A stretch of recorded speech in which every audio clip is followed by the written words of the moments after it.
Now conference on the main Now conference website after the conference has concluded. In today's session, you will be muted. Please add any questions you have to the chat.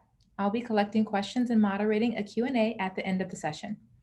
You can also message me directly if you wish your questions to remain anonymous. There is closed captioning available, and please click the CC box at the bottom of the screen to allow for subtitles. With that, I'm happy to introduce you to our presenter, Deepak Sharma. Deepak brings a variety of experiences in supporting the learning and training of student organizations, consisting of communities in the academic, professional technology, and departmental arena. He has also been the NASPA Northern California co-chair and part of the Association for Talent Development, from which he brings a passion to supporting students and employees in learning and talent development. Some of his passions include seeing participants be successful, utilizing their strengths to help organizations move forward with new and present endeavors. Welcome, Deepak, and I'll turn it over to you. Thank you so much, Catherine. I had almost forgotten that I had written a lot of that as part of my intro. So thank you very much. I'm feeling very humbly thankful about that. So hi, everybody. Welcome. It's hopefully you all can hear me. Otherwise, if not, Catherine can definitely help you in terms of any audio or if you need me to slow down or anything like that. I'm happy to do so. So it looks like, yeah, we're a relatively small group as we're getting started. Thank you. I'm seeing a few thumbs up on the right. So sorry, I need to go back. Okay, yeah. So before I get started, yeah. So that's part of that. Yeah. So so part of my day job, if you would, it's I work with student organizations in the Lead Center, and I've been on campus for about 7 years. So I definitely bring a background in student affairs, higher education, working with student organizations, student wellness, and definitely been a very big driving passion of mine. Pronouns are he, him, his. And yeah, so today I'm going to talk a little bit about the Dean of Students Externship Program. So before we really kind of get into like the ins and outs of it, it's I do also want to preface this that, yeah, this is from the Dean of Students Externship Program, and my colleague who I'd done this program with, Heidi Yu, was not able to attend today. But so this is kind of a presentation that's on behalf of myself and Heidi from the Career Center as well. So without further ado, I'd like to start with just kind of a first introductory slide with a Zoom poll, and then we'll get started into the nitty-gritty part of the presentation. So thank you. So in the spirit of this being about professional development, it's we have a Zoom poll that's going to pop up in a moment. It says, yes, do you feel that you've been able to explore other offices or roles on campus, just kind of in your time that you've been here? Whether you're a new employee, seasoned employee, change jobs at some point in time, depending on how long you've been on campus. Okay, give it a few. Okay, okay, sure, all right. It's kind of a 60-30 range, sure, no problem. Okay, guessing everyone voted. Okay, and then a few other folks are the tech moderators if they're not. Okay, no problem, yes, so. All right, perfect. Yeah, so it's popping up. Okay, so I'll be happy to share the results. Let's see, hopefully you all can see those as well. But yeah, so it looks like, so from the sample population that we have here, looks like 33% of you said, yes, you have been able to explore other offices and roles on campus, and 67% of you have not been able to. So, understandable. It's, it's a combination of, that could be, wasn't meant to be super deep, but it's meant to be a combination of thinking about what has been your experience, whether it's, your job has just taken a lot of time for you to do whatever is set in a certain job description, if you've pivoted different jobs at some points in time. So those could be indicative of a lot of things, or also at some points, a lot of people that have served on different committees, they've been able to explore different opportunities. So what we're going to talk a little bit about today is that when you do look at different opportunities on campus, how this ties into what we developed with the Dean of Students Externship Program. So I'm going to close that. So a little bit about the Dean of Students portfolio. So the Dean of Students portfolio, it consists of multiple departments, including mine, the Lead Center. I'm not going to name them all, but the Lead Center, the Career Center, Student Union, Center for Support and Intervention, Center for Student Conduct, Public Service Center. And I know I'm probably leaving out a few, but in any case, that's kind of at least the area. It's under the Division of Student Affairs. And then our Dean of Students is Dr. Sunny Lee. So this is kind of at least the context of where a lot of this fits. So what the staff externship program is one component of that looks at professional development in terms of being able to professionally support employees as they grow within the campus. So some of the early inspiration that started this, before I kind of get into the nitty gritty about the actual program, is, like, how did this start out? So modeling after its essentially the Career Center did have this program, still does, essentially working with students who wanted to do things related to job shadowing. Maybe they're not ready for a full-time internship, they're not ready for something that's a long-term commitment, but something like the idea of seeing how do the pros do it. So, and the way how that translates to employees or staff members like us is the idea of creating a culture of continuous learning. That's always the idea, by a lot of you coming to the NOW conference today, or if you've gotten a chance to attend any virtual conferences in the last year or several months, the idea is that there's always a chance to continuously learn, learn new knowledge, and to be able to bring that back to either help enrich your current work or to be able to try something new. So, and what better place to do that than the workplace, knowing that some of us are currently probably not in master's programs, not in doctoral programs or anything like that. But the idea that, we want to feel like that we're not just doing our day-to-day jobs, but that we are learning as we go forth. So that was kind of the early inspiration as to like how to build this culture within the Dean of Students portfolio. So some of the goals of the program, as I might have hinted this before and even from the description, is supporting talent development through knowledge sharing and exposure to different work environments for staff in this portfolio. Ultimately, it's always interesting whenever anybody can read something from a job description and be very successfully onboarded within their own office or the context of where they work day to day. That makes sense. But imagine, once a new employee, even a new employee who's been onboarded pretty successfully, they have a grasp on their current role, their current job. The idea is that how do they build a culture of collaboration with other folks within the division, within areas that they're their fellow colleagues, if you would. So that was kind of the idea, like to really enrich those types of partnerships across the division, both for new employees as well as seasoned employees as well. But then transitioning a little bit to seasoned employees, the other idea was to facilitate career development and career transitions based on knowledge that is acquired. Oftentimes, we do want our employees to succeed. We want to know that when they feel like that they've professionally grown enough in a certain position, that we've equipped them with enough tools and resources to be able to move into something bigger and better, or something, that is a next step in the career. And that could be, anything. It could be a lateral move. It could be forward movement as well.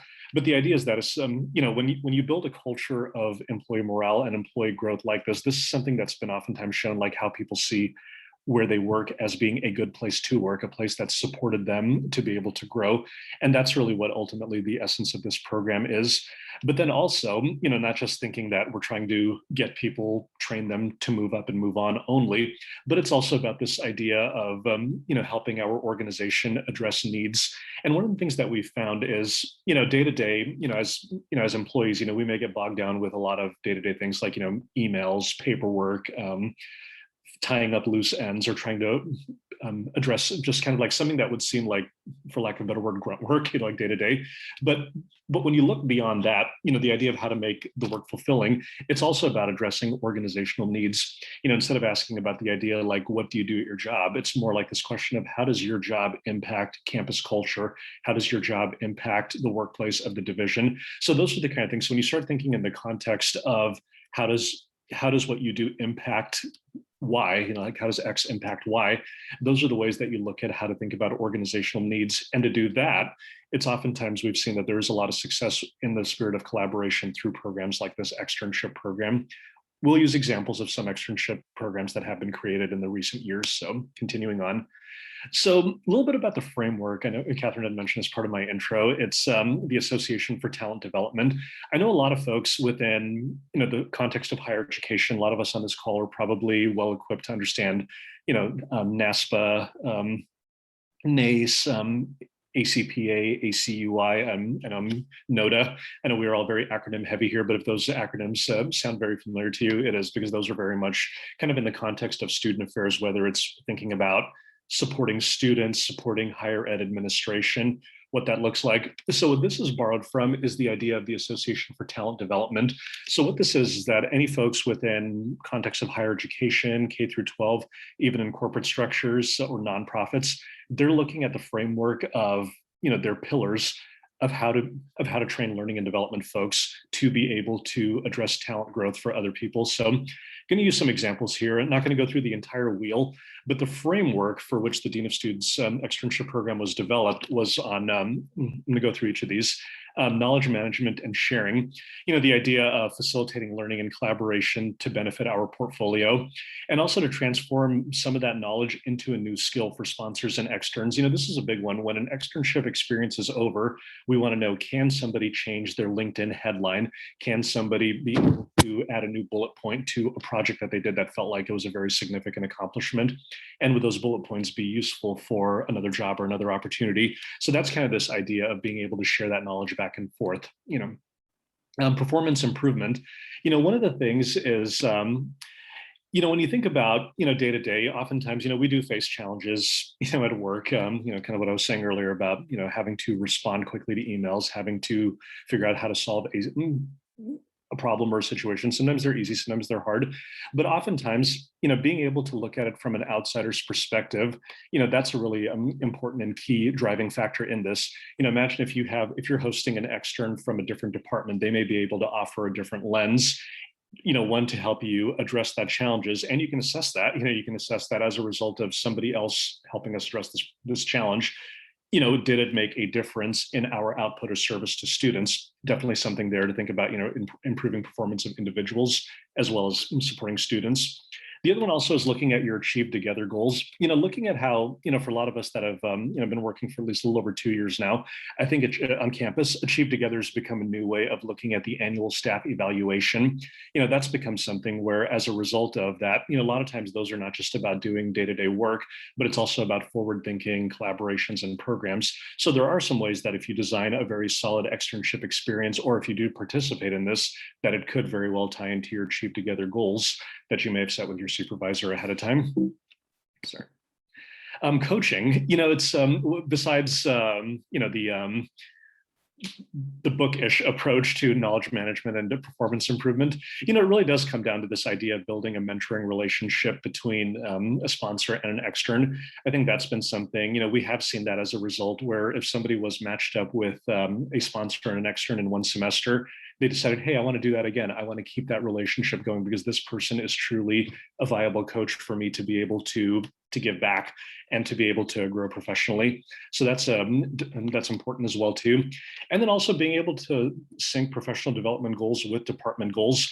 One of the things that we have found is that, when you look at average questions that may get asked in a job interview, we even ask students these questions too, is, as a result of you being in your current role or your past role, how did that improve the organization for which you were a part of? Though it sounds very generic, but you can make that very specific to address a certain experience. So those are kind of some things. So to be able to coach people into that, this has been a trend that's very common with graduate interns, undergraduate students who may want to grow professionally into the field like student affairs. So this is oftentimes one way to be able to think about that, how your department is also sponsoring an opportunity for somebody to be able to grow as well. So that comes through the coaching lens. Integrating talent development as well. It's as programs like this grow, as something like this becomes more mainstream, it really does feel like, this is a place where, people feel like they can thrive here.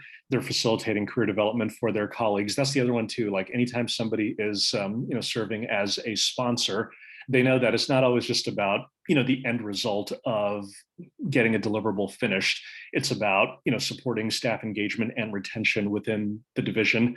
I've certainly seen that too in terms of, students who oftentimes are working short-term elsewhere in an internship or an externship. It's oftentimes the idea of just getting them that knowledge of how something works rather than focusing on just solely the deliverable only. So, and then one more, it's, lastly, very similar to the performance improvement one, evaluating the learning impact.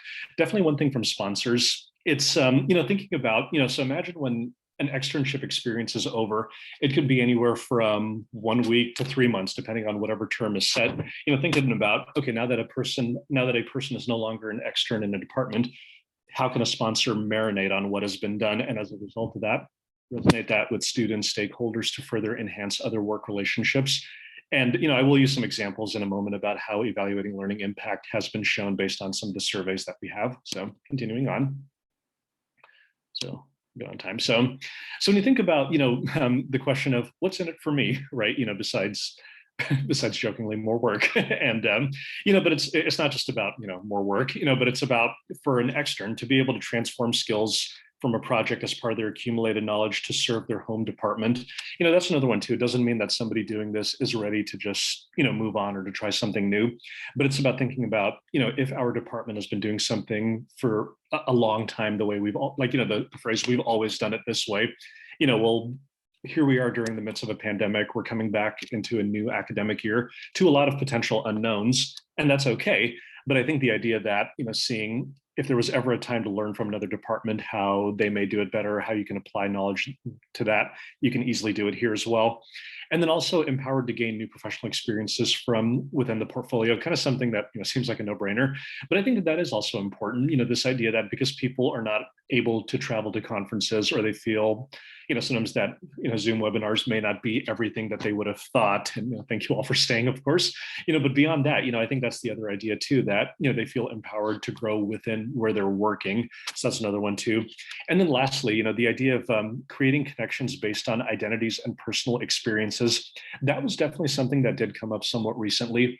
The idea that like some folks would apply for an externship, but then we did ask a question in the end that said, would you like to work with a staff member who identifies very similarly to you? Could be race, gender, ethnicity, sexual orientation of sorts. So that is another one, because we have found that too, that beyond just in working with somebody as a content area expert, there is also that desire within our portfolio, within our profession, for people to connect with folks that identify very similarly to them.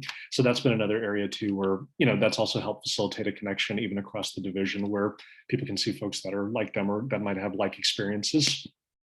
So in terms of the sponsors, absolutely, as and I don't quite have like a dotted line to this, but when you look from creating a personal experience to enabling talent amongst colleagues that are in-house, that's another really good one too. It's oftentimes we don't know a lot about what our fellow colleagues have until we see them in action, or until we see what they're capable of.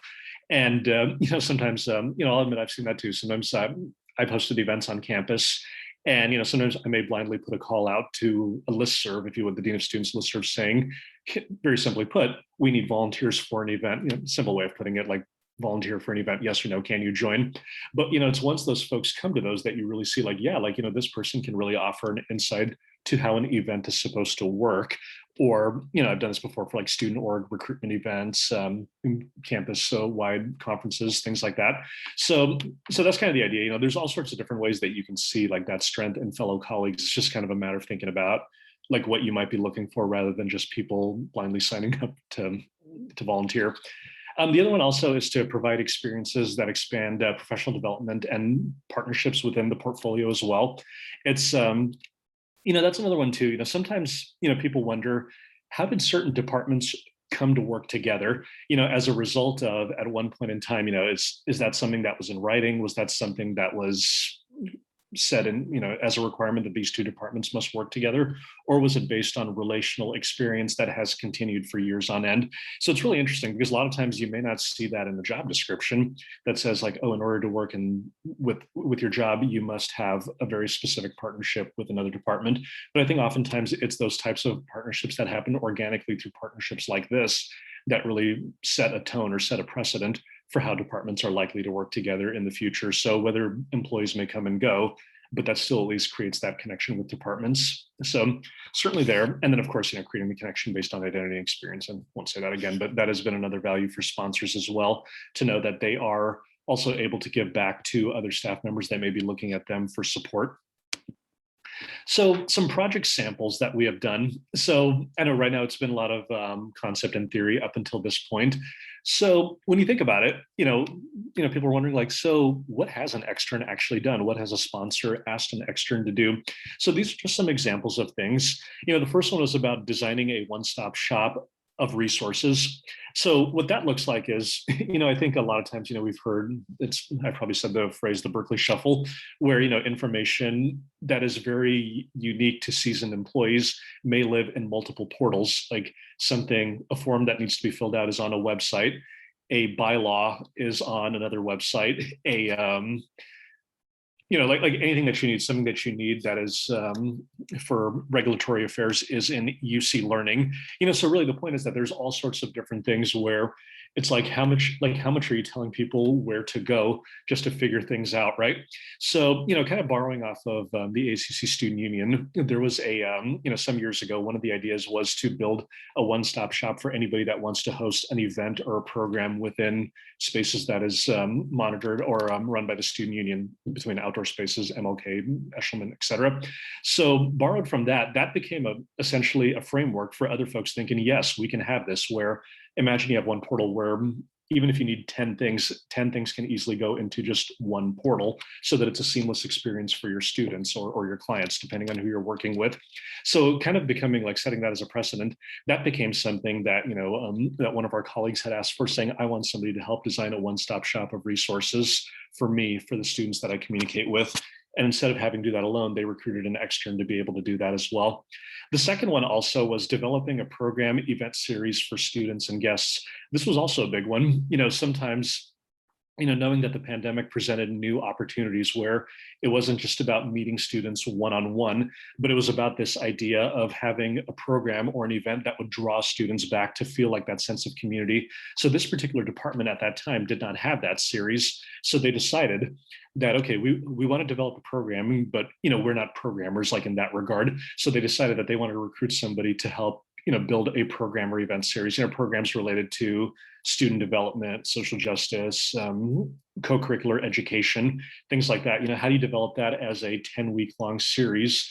So you could have an extern do that potentially. Again, this idea of having somebody else with programmatic experience to come in to be able to help with that as well.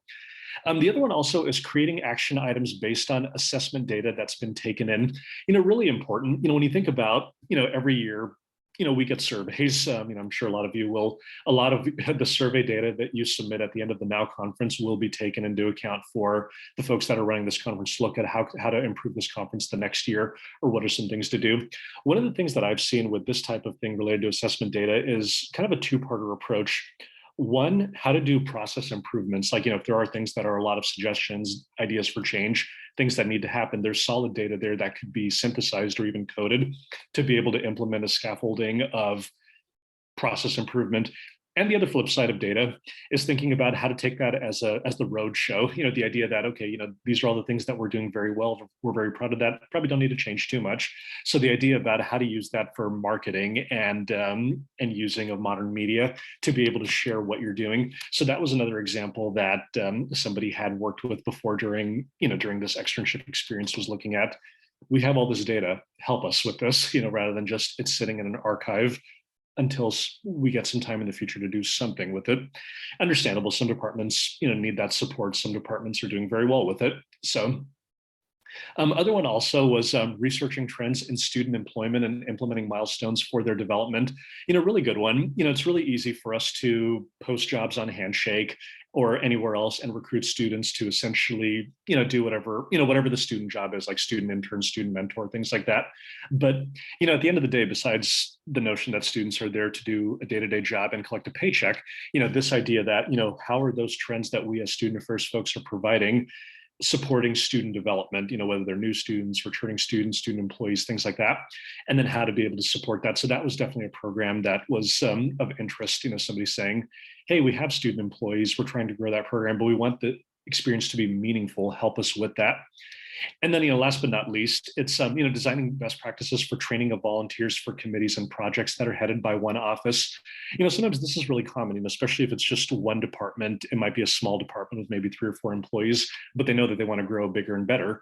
So as a result of that, it's one thing, it's totally understandable. It's development for externs also, or sorry, for sponsors. This idea that, we're like, let's say we're hosting a major conference on student development, essentially the idea is that we want students to come to this because we want them to be aware of diversity, social justice, multicultural needs as well. But in order to do that, we need to have buy-in from other folks, not just folks in the area of multicultural programming. So, it's really easy to think about, okay, so start a committee, bring everybody together and think, great, now we have to build this conference. But then sometimes part of that idea is like, before even getting to that place of where a conference for what students see is, you have to know, how are you going to make sure that your volunteers are on the same page, that your fellow committee members are ready to be able to feel like that they have some ownership in an experience like that. So these are some things that, we have seen as a result of this. Like somebody said, like, how do you train volunteers? So, so those are definitely some examples as well. And, don't worry, hopefully this is a little bit of inspiration for you all. We will allow you to create one later. That's going to be the second half of this presentation. So we're almost there. So a little bit about, so that's the background of the program. So a little bit about where we are now. So Heidi and I have done this presentation, or not this presentation, this iteration 3 times. So right now we are in the middle of spring, as you can tell by these dates. So the way how we did it was, we put out the application. Application was due on, at the time, September 17th for, sorry, let me backtrack a little bit. We hosted info sessions. So granted, the info session was very similar to what we're talking about right here, but not as in detail. So the idea was, we would host an info session for anybody who wanted to learn about this program, who had ideas that they wanted to contribute, just to know, is this program right for me? So hosted 2 of those. Then, of course, we would have the application due on March 15th. That was that. And then through the month of April, that was when we would do matching of this, like matching of the externs and sponsors, as well as kind of orient them to like the next steps. So for the iteration that we're in right now, we are in June. So the timeline will go until June 30th. We decided to do it by fiscal year, at least for this season. So ultimately, that's the idea. So most folks that are in the current iteration have really been active with this since kind of late April through mid-June. So this is kind of at least what you have. So when you look at like this type of a cycle for like how to do this, I would say you're probably looking at least a solid maybe 4 months or so, just to kind of, everything from the first round of info sessions till when the cycle ends. So 4 months is pretty reasonable. And then other things that we have, this is our toolkit. We'll be happy to share this in the chat as well. But, ultimately, these are some examples of, some of the forms that we have. So, it's not just about, we cut everybody loose, hey, you've done your match, now go, but some of the things that we are collecting are things like the first day worksheet that is to be filled out both by the sponsor and the extern. It's kind of a combination of, if you really look at it from a very formal sense, like think of it as like a work contract, but it's also more so about the idea of a project management tool to help folks essentially stay in line with what they're promising to each other. So that's something that they can fill out as well. And then on the right side, very similar to the slide that I had a few moments ago about what types of externship opportunities have been offered. This is something on the right as well, where, it's, sample projects, things like insight gathering, program development, marketing, enhancing workplace culture.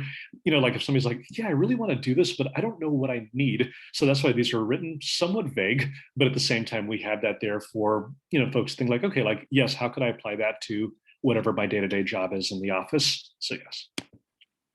And then so some of the marketing that we did as well, these do change a little bit with color. We try not to have the exact same color every time.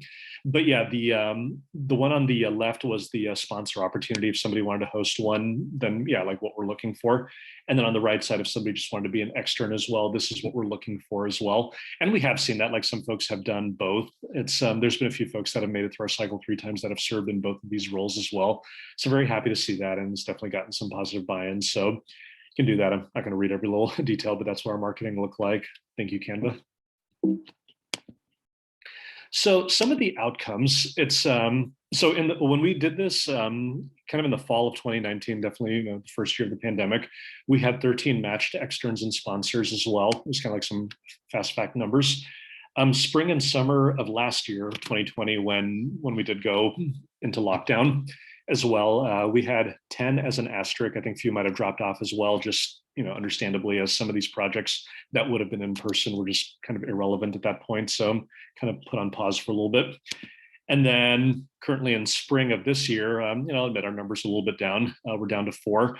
It's, I don't know if that's like a combination of people either feeling burned out, one extra thing to do or just something that they just can't seem to offer. But nevertheless, we are still very much pushing through with this program. We know that there is a lot of potential for it, despite numbers kind of going. But I think for the most part, it's just like, this has definitely been able, I think the messaging and the energy around it has grown, but it's just, sometimes numbers just based on what people are able to offer within their capacity. So anyway, that's what we have. And then just some of the feedback that we got, so the last thing that I'd shown you, even though I showed you the first day intake form, these are some of the ones that were taken from the final day forms. So, when you think about, what are some of the data sets that we are using that folks really seem to enjoy? These are some quotes. I'm not going to read every one of them, but the ones in gold up top are the ones that, some of the externs had essentially shared what they got. So I'm going to do one actually. Yeah. So this is one, the third one in the middle. I got a chance to use a campus resource portal as an administrator and see more than a front-end experience. This is really critical because when you think about a lot of our departments, we do have those types of data portals. Like in the Lead Center, we have CalLink, which is a student organization portal. I know the Career Center uses Handshake. Center for Support and Intervention uses content management for care reports that gets submitted over there. So essentially the idea that when you look at all of us as employees interacting with a department that is not our home department, we oftentimes just see the front end experience. Like we don't know what's on the back end, like what type of data really exists behind the scenes. So for this particular project, somebody was recruited into this idea of looking at some of those data that does come in from behind the scenes and to see how to synthesize it for some of those process improvements that I had mentioned earlier. So that was their idea. It's like, wow, once all those forms get submitted, and jokingly, once all those forms get submitted, this is all the data that you have behind the scenes, something that we're very proud of. So I thought that was really an interesting take, just even thinking about it as we are very technologically advanced, how we work with things like this. And then down here in the blue, Cal colors, of course, different different shade of blue, I know, maybe UCLA, but let's say that. So if you have these things here are essentially quotes that were shared by the sponsor as well. Let me see, which quote do I want to run with here? Yeah, okay, so the one on the left side here, it says, I got a chance to manage a project thoughtfully and use my knowledge to help someone else learn it.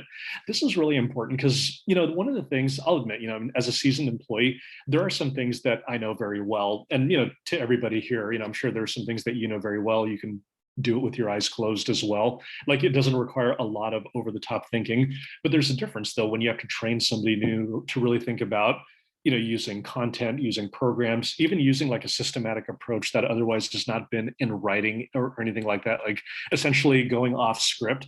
Sometimes it really does take a chance, like for a seasoned employee, to have to go back on script to be able to learn, okay, well, forget about what I know, forget about all my years and months of experience. If I have to really train somebody else on this, how do I do that?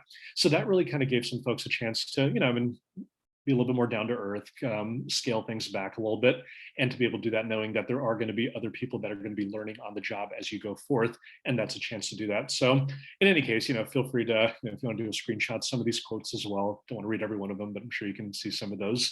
So we'll continue on. So before we get into our activity, some of the areas of growth that have come up as we look at this is clarify how this program aligns with larger divisional goals. Knowing that, we're going to be coming back to a different campus environment, campus atmosphere. If this idea that, we want this to have a little bit more of a buy-in beyond just, folks who are interested in this for the first 3 iterations, think about, what are some of the goals for, the end of next year, the end of maybe 2 years from now. There's always like that idea of like thinking about strategic planning that oftentimes, we hear about, but then it comes down, sometimes it may come down the pipeline at some point in time later on. It may be sent out through a monthly newsletter, but the point is that, like as a program like this, think about that if there is some way to know what those larger divisional goals are, how a program like this could tie in a little bit more. So that's an area that Heidi and I have been exploring that we want to be a little bit more intentional about as we launch this again after this current iteration. So the other one also is offer a variety of sponsors and externship experiences, who sort of, course, require more buy-in from the DOS portfolio departments. It's true because sometimes I do feel bad, like, looking at it from the perspective of an extern, they may say things like, oh, I want to do, X, I want to do X, right? But then, there's some departments that are just either not at the capacity to offer that, or they're just not there yet. So sometimes that's also required, Heidi and I to make calls to certain departments saying, hey, I know you didn't submit a request to be a hosting sponsor, but there is an employee that wants to be an extern with a program like yours. Would you be willing to take them on? And a lot of times, I'm very thankful that that has definitely been successful, in the realm of personal relationships or things that we have built over time.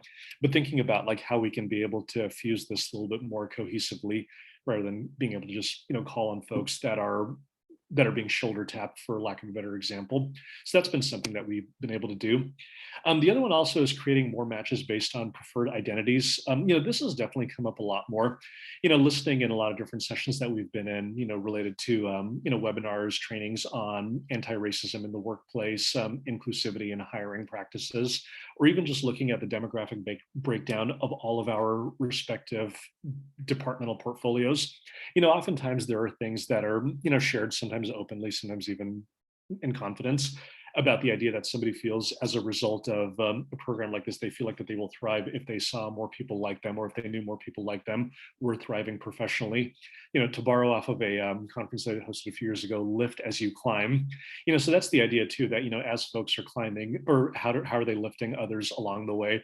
So I think that could be something too, beyond just the idea of, using safe and brave spaces to talk and share about challenges. But I think like a way that, if you approach this from a strengths-based approach using identity, I think that can be a really good way for, that we see this as an area of growth in the future.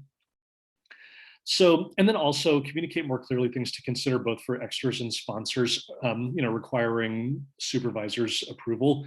I think that's another one also. Sometimes it's, there are some supervisors who have a very strong buy-in, they want to see this. But then I think sometimes there are folks who, maybe haven't gotten there yet, or they think like, yes, this is something I can do on the side, as think of it as like other duties assigned, but then they haven't quite put it into their achieve together goals. So I think this is another area too that we do want to consider, that they do have support from a supervisor as well, and it is something that that the supervisor does see value in as an opportunity for both the externs and the sponsors. So just kind of a few things. We are very happy that these things are happening, but as we do iteration 4.0, these are definitely some things that we do want to be able to emphasize a little bit more as we move forward with the fall when we're back. Okay, and then yeah, I was sorry. I think very similar to this one last bullet point. Consider the timing of the externship program and the context for the staff bandwidth. This is another good one. That's also why when Heidi and I had done the recruitment on this, we had put it as like, how long do you want this program to go? Kind of borrowing off of the student model as well. Are you willing to host somebody for 1 week or 3 months? More than 3 months, it might be kind of overkill, but we figure like 1 week to 3 months, like that's quite a long span of time. But at the same time, we get that, so I think, and sometimes that's easy too. I think a lot of times while those things may change organically, I think sometimes it just depends on who's in that role and, where they see as, either committing to this or not, not exactly a, I guess not exactly a template for how to do it, but there is something for us to consider. Okay, so what we're going to do, I see, so I think we have a little under 20 folks in the group. We are going to break out into breakout rooms, and we will pop this question in the chat. So let's see, so we're about 10:40, that's fine. We can do this for about 15 minutes. So what I would ask all of you to do is, take some time, marinate. I know I just gave you a lot of information. Is if you had the chance to develop an externship program for your department, what would it look like?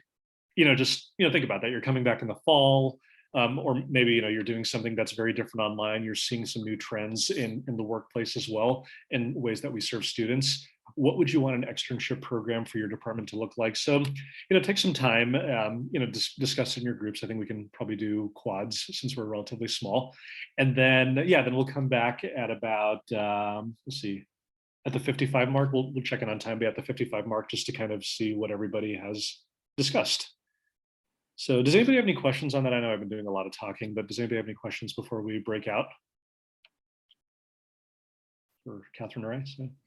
Just want to clarify, Deepak. So once they're thinking about this, then they are going to go into breakout rooms, 2 people per breakout room? Let's see, I think we could do 4. Well, we could probably do 4 per breakout room, like just given the size of this group. Is that okay? Yeah. Okay, and I think Julie, you'll be able to help us to do the breakout rooms.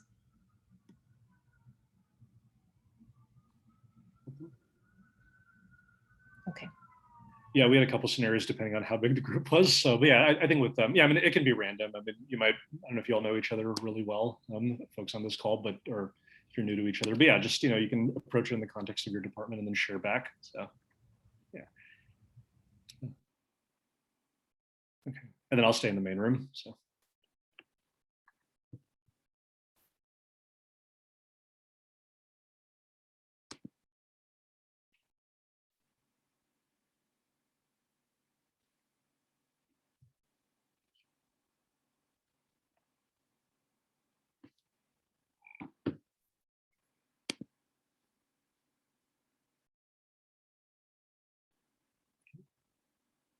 Let me see. Is it from?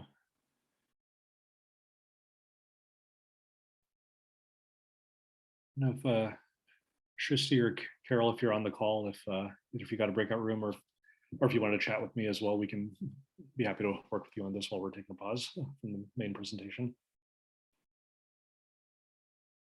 Okay. Shristi is in her Zoom room. Okay. Carol, I don't know if you coffee break.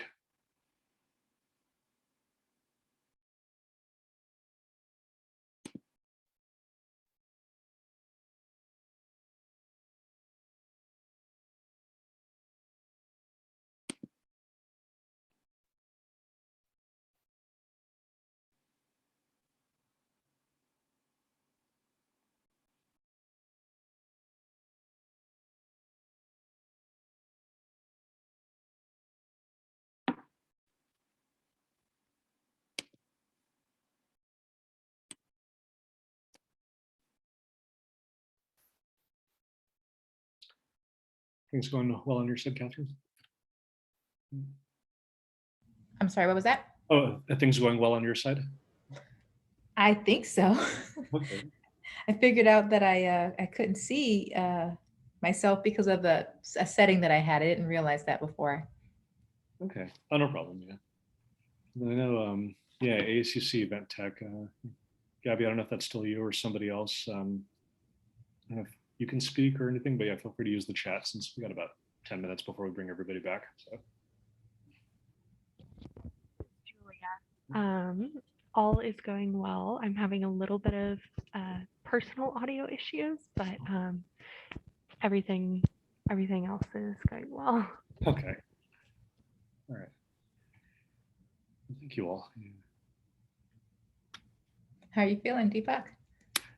I feel good. Yeah, it's. I mean, I guess when I have it, like I'm not looking at the chat or anybody else. So I had a lot of folks disable their cameras, so I hope they're paying attention. But it's sometimes you just have to kind of roll with it, and Yeah. Yeah. I think so. That's why sometimes I try to, like, if I have to go off script or like use an example or throw in like a sarcastic joke here and there, just to kind of wake people up a little bit. Yeah, totally. Yeah.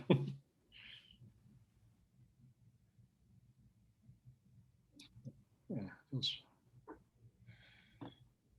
I'll also check out a few other, after this, like the next hours, I'll check out a few other sessions and maybe pop into a few as well as an attendee.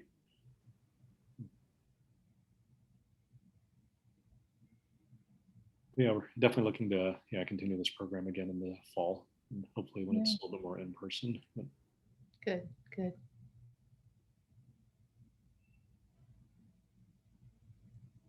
Yeah, it looks like a lot of thought and planning and intentionality went into it. Mm-hmm. Actually, I was going to say as a fun fact, do you want to guess which department has done this 3 times? Or I don't know if I told you.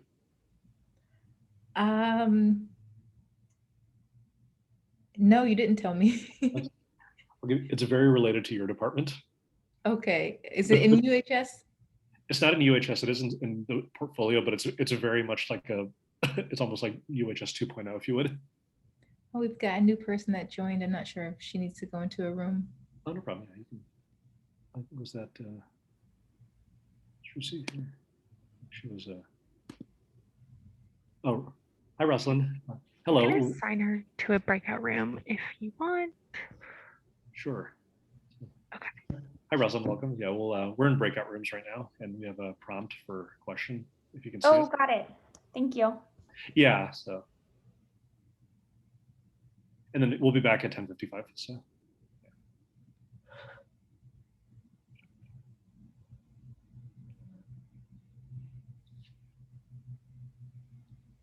Oh, the answer was Center for Supported Intervention. Ah, Yeah. gotcha. Yeah, Yeah. they've done. Go ahead. Yeah, I mean, it's the idea that, when you think about, besides just automatically referring every case to a case manager, the idea of like, how do you mainstream or like mainstream some of those data sets, like for folks to know, like, how could they be a first line in, intervention or intervention person, like, to support a student, like rather than feeling like, oh, anytime a student is in distress, you just automatically have to do a case report. So doing something like that, like a quick, kind of like those one-stop shop resources as to how to, like how to identify those things, how to use it before submitting a care report. And then at the same time, once we do get care reports, like how to have a protocol for reaching out to the right departments rather than just figuring it out, Gotcha. So I thought that was pretty cool. So that's been an ongoing program. So our colleague, James Cato, he's been a big supporter of this program for a while. So every time I see him, I'm like, oh, James, thank you. So he has a new person every semester, but Nice. yeah, but James has been pretty consistent.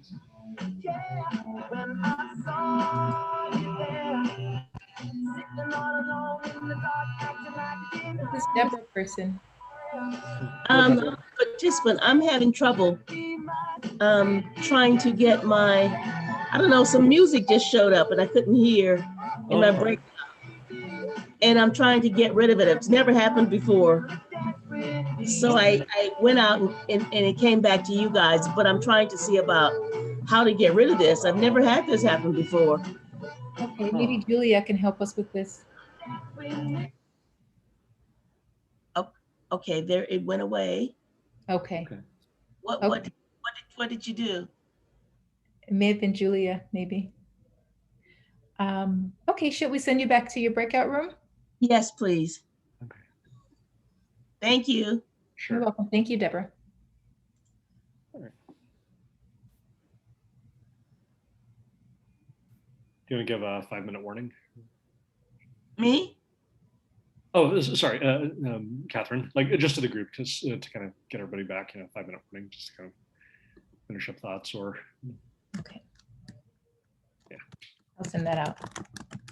Since we're.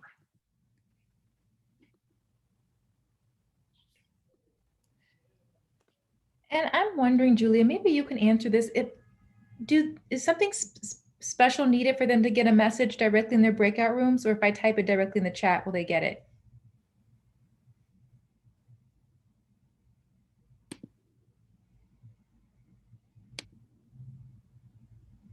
Well, I think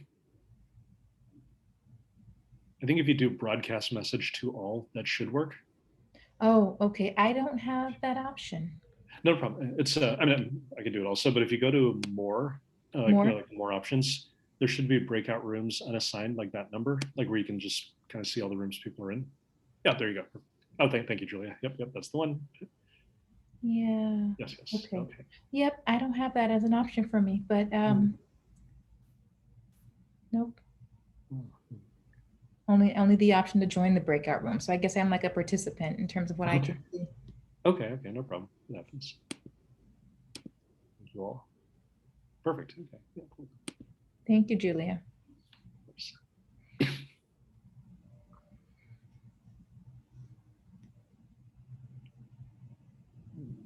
Julia, I don't know if I met you before. Are you a student or? I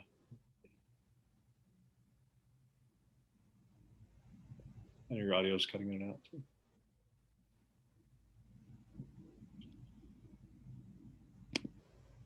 Yes, I'm a student. Okay, excellent. Yeah, I'm in the lead center, so yeah, and I definitely work with Gabby and a lot of the students over many years for events and programs like this. So yeah, no, it's good to meet you. Yeah.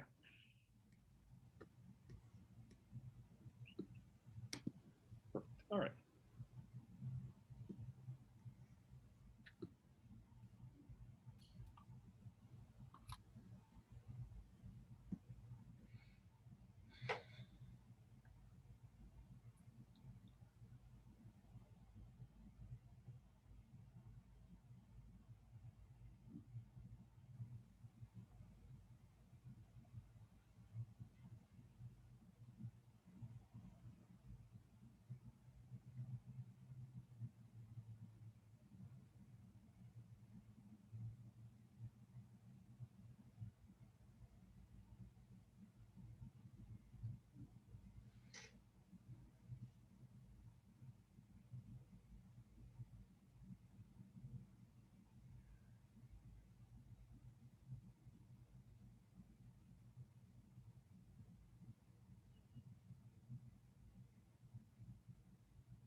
Do another 1 minute.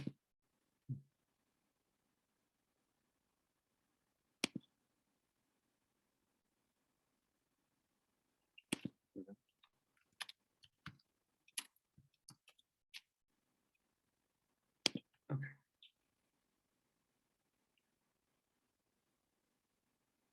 All right.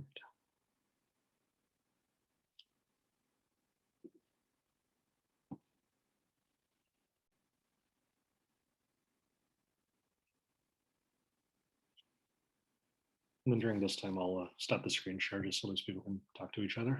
Yeah. All right. All right. Shall we close the rooms? Perfect. Thank you. All right. So I'll stop sharing temporarily and then we'll go back. I do have that window accessible.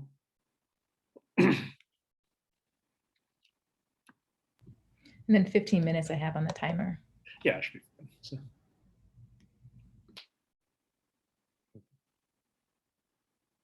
We had 4 rooms, right? I think. Is that 4 or 5 rooms, I think.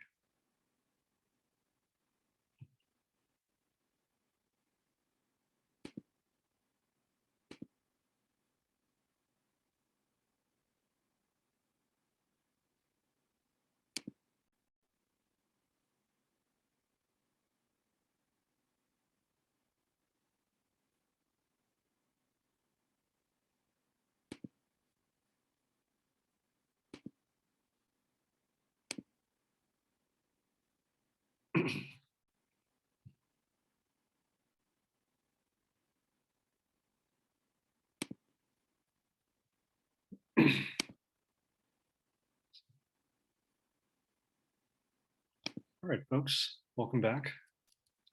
Because we're some folks. All right. Kevin, I love that background. Grace Papaya hot dogs. That is wonderful. Yeah, thanks. Yeah, that's a new one of my favorite old haunts. Oh, wonderful. Okay, well, I think we're all back, and I was expecting, I think some folks may have taken a coffee break, but yeah. So, well, welcome back. It's I kind of wanted to use this time before we'll get back to the main presentation. Yeah, so if you all got a chance to, create an externship experience in your office program as you're, thinking about coming back, what did you all discuss? Doesn't any particular order? Maybe things addressed in your group, or so we got about 10 minutes for that. So yeah, feel free to discuss, and we can bounce some ideas off each other. So I'll stop talking.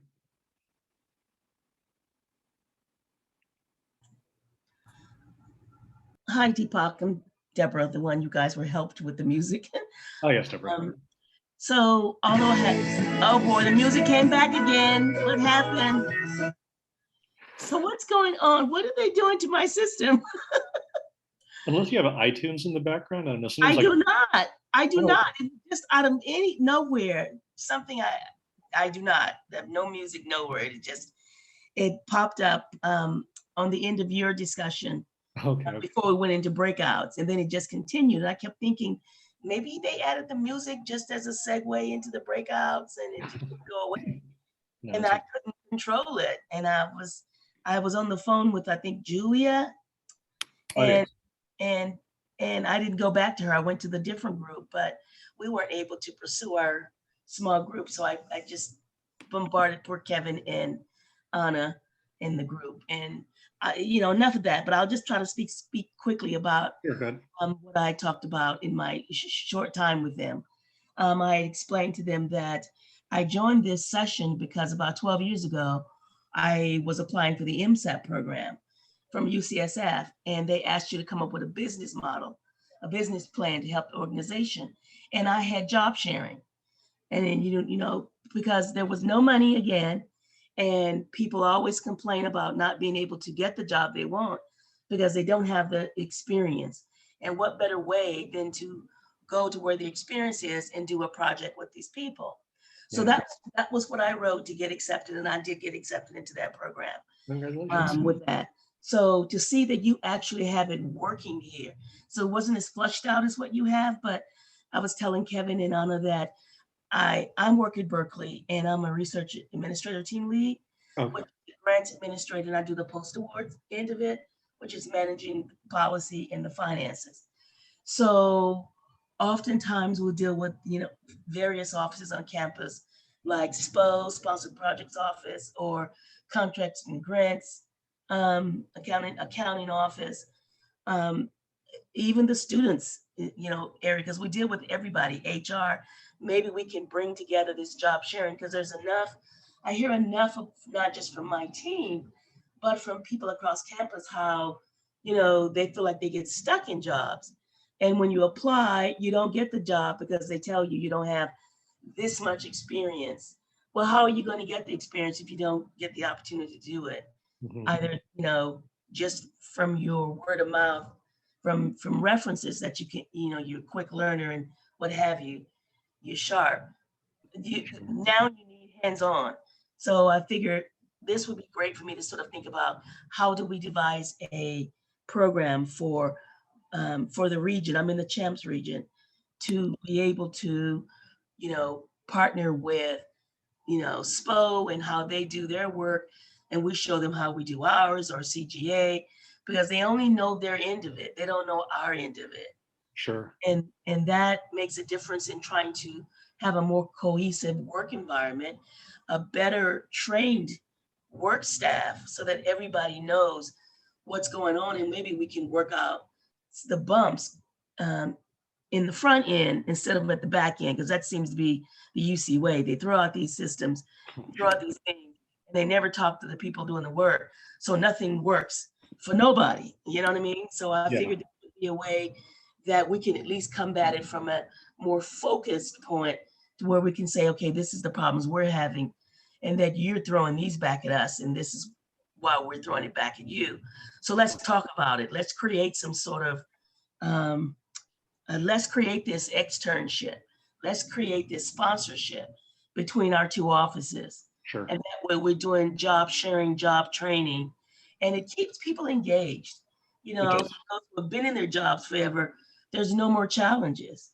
So now you have something new to focus on, something you can potentially make better for everybody on the campus. So thank you, Deepak, for even my pleasure, Deborah. doing Thank this. you. But Thank yes, you. help me to help my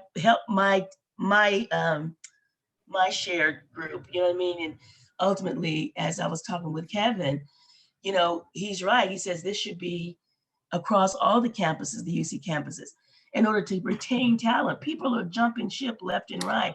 Yeah. If you can't offer them income, offer them something of value to them, and that's exposure to something they may be interested in, but not be in the job right now. Sure. So that's what we talked about. That's perfect. Right now. Thank you, Deborah. No, I mean, that was definitely, that's, I think you're definitely on the right track with all of that. I appreciate that. I do want to continue on. So Kevin, I see your hand is up, and then anybody else, feel free to use the hand raise feature. But go ahead, Kevin. Yeah, thank you. I think one of the things we talked about in our group, and Deborah alluded to this, is, it's much easier when you have someone who is highly skilled in the human components, right? The competencies that we look at so much, and, how they do the work, how they interact with others, et cetera. If to keep them and then train them in the tangible, practical, skill piece, then to let them go and then have to try to find someone else to come in, right? So that lateral movement, retention of talent, and that kind of thing. I think one of the other things is, in situations like this, we can learn a lot from external organizations that kind of have this as standard fare, right? So when you have constrictions or reductions in payroll or sales, you don't have to just wholesale lay people off. There are ways to kind of cross fertilize, right, and backfill and cross train and those kinds of things internally, and retain that talent, utilizing things like job banks and the like in conjunction with this. I think one of the questions I had was, like, what's the distribution been for you? Because for me, I could see this being available to. So I'm at UC Merced. I'm the talent development manager there. I could see this being applicable to, student employees, staff, academic appointees, right? The whole breadth of offerings for people. What has been the distribution for you? Has it been mostly student employees or staff taking advantage?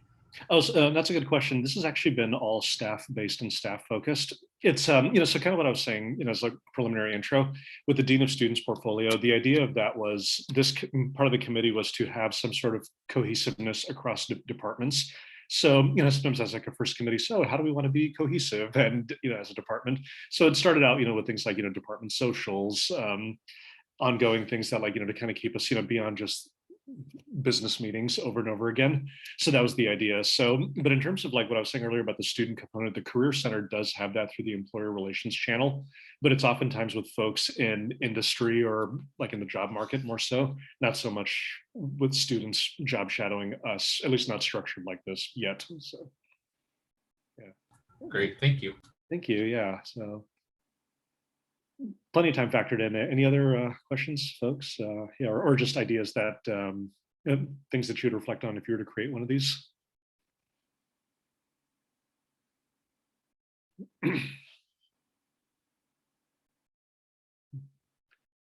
You can use your imagination and think big. You just won the lottery.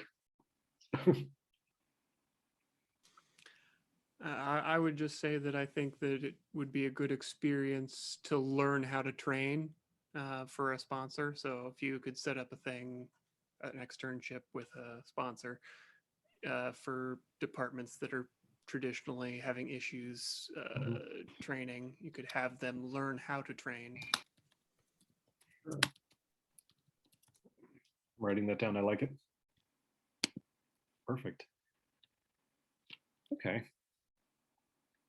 Just to kind of know maybe some of the folks that are here on this call, it's not everybody has to answer this, but what departments are you in at your respective campuses? Like, HR, student life, res life, anything like that, or just to kind of know like.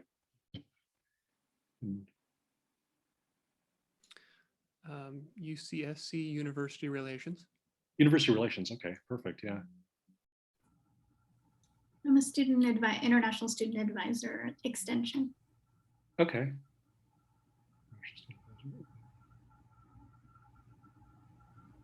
I'm a nurse practitioner at UC Berkeley Student Health Services. Okay, wonderful. Yeah, perfect. I'm just to kind of use some of these examples, that have been said, like the International Student Advisor. I think that's another one too, where, I'll admit, like that's an area that I have not interacted with as much. So like, if it was me, like, hey, Lauren, yeah, if you decided that, you wanted to offer an opportunity for somebody out there to learn about international students, like, besides coming to the international student orientation and giving a spiel about your office, but the idea of like actually honing in on an actual program or initiative that supports international students, like maybe even understanding visa requirements, like whatever that might be, like that could be something. It's just like, yeah, like what do I not know? So one of the things that I would encourage you all to think a little bit about is, if you had the chance to think, okay, besides the folks in our day-to-day office or people who we know in our own circles, like what would be our version of a roadshow to offer for somebody else to know that they could be working with us short-term temporarily as well. It's yeah, I'm definitely give like Sandeep, like the nurse practitioner. It's, I guess, to kind of ask you, I realize like that's a very specific like skill set, like nursing, medical. If you had the chance to offer an externship opportunity for your area, like what do you think would be practical without, I guess, violating any HIPAA or patient records? Oh man, this is embarrassing, but I came in late, so I don't actually technically know what an externship program is. No problem at all. I will. That is totally okay. And that's okay. So the way the externship program works, it's kind of borrowed. Unlike an internship where somebody goes and works short term in an office or to gain some life experiences professionally, externship in the traditional sense is the idea of job shadowing, like the idea that like you're watching somebody do their job to see what that career is like, what that life is like in that industry. But then sometimes it's not just about sitting there, like drinking your coffee and not doing anything, but if there is something that you can contribute to it, that's the idea. So that's the point of like what this program is. So yeah. Is it geared towards staff or students? Yes, this particular one is staff. Like so for other employees, I mean, if you don't have an example, that's fine. But I just wanted to. Yeah, so I think it would be relevant for Tang because we have a lot of medical assistants who are interested in going into nursing or nurse practitioning. So it'd be cool to have them have time blocked to be able to shadow us and know what we do in the exam room with the patient. Okay. Perfect. And then last but not least, Joshua, thank you also for sharing about, working with university relations. I also have a soft spot for, that area too. And I think that's also critical, the idea that, there's a lot of folks, who maybe, kind of internal facing towards student support, student needs.